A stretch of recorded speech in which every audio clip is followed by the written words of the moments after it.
wish I had known this when my high school relationship ended. The breakup time and up to 2 years after is the most dangerous time in an abusive dating relationship. The person who has been in control has now lost control, and so they often escalate their tactics, and it's when higher rates of violence can occur. In my case, he called me for several weeks afterwards, threatening me, trying to get me back. As time went on, and I heard from him less, as much as I, would have thought I would have been relieved in that situation, I actually started checking over my shoulder a little bit more. I was apprehensive of where he might just show up and what he might try to do. And he even reached out to me 20 years after the relationship was over. So it's a strong bond of, that's a hard word to use, but it's something that lasts a really long time. And so it's important to know ways to keep yourself safe when a relationship is over.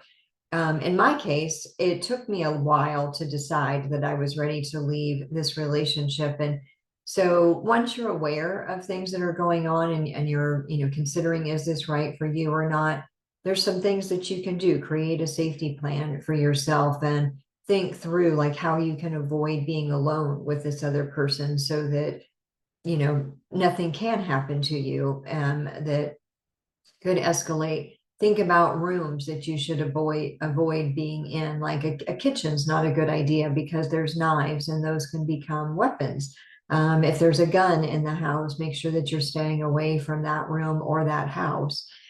Just a couple of things to think about there. And then once the relationship is over, today it's common for teens to have shared locations with each other. So make sure that that gets turned off so that they can't track you and show up unexpectedly. It's also important to change your routines. And that's hard because you want to get back to your life and doing the things that you enjoy doing, but you also want to be a little unpredictable so that that person, again, can't just show up and surprise you in a setting or take you by surprise. So, change your routines a little bit.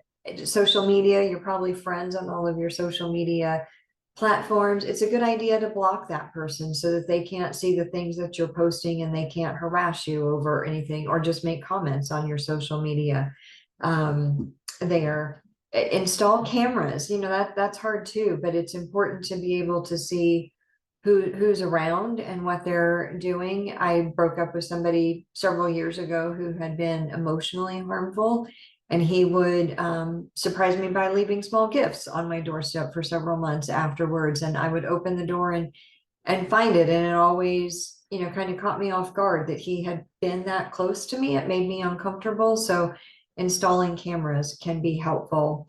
Don't meet your ex someplace, especially alone. If they, it's just not a good idea to meet them.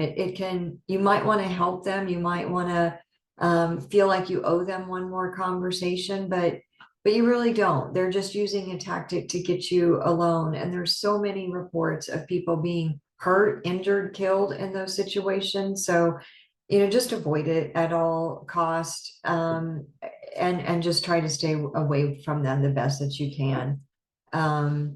Anyways, thinking about everybody out there and wishing everybody safe and healthy relationships. And I hope these tips have helped just a little bit. Take care.